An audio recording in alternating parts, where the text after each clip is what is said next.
No, like Bex, I'm not like coming at you, but what's wrong with Nick Fuentes? He's super problematic. But how though? Literally cannot stand women.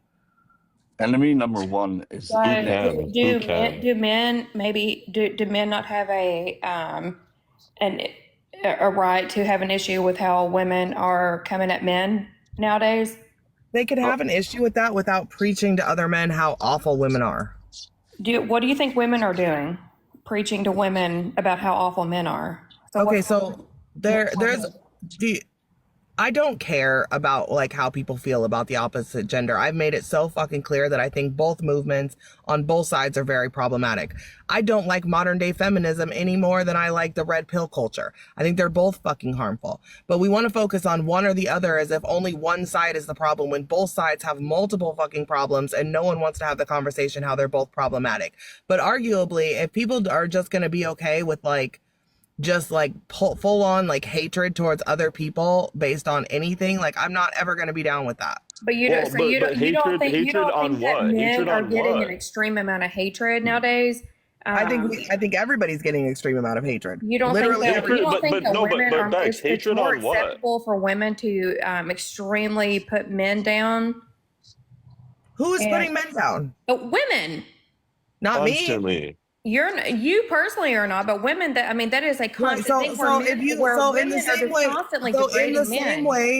the same way that white people don't want to be held accountable. The bear situation, choosing the bear. Right? Can I finish?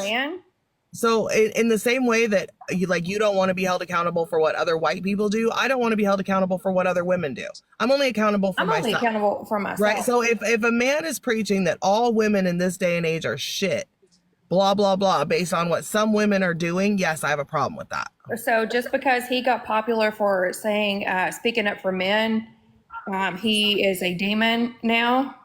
That's not why he got are we for real?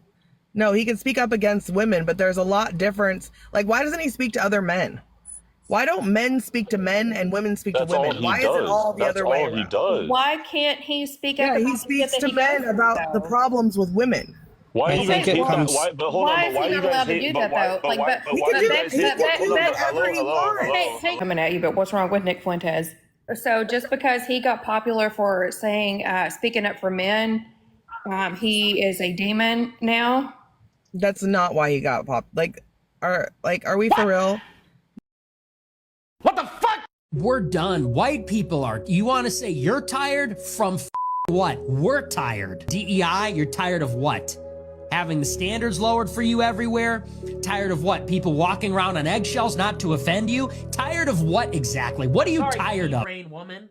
Maybe that's why you should focus more on 2 slices of bread, peanut butter, and jelly than political commentary. Maybe you should leave that to the big brain men. Jail.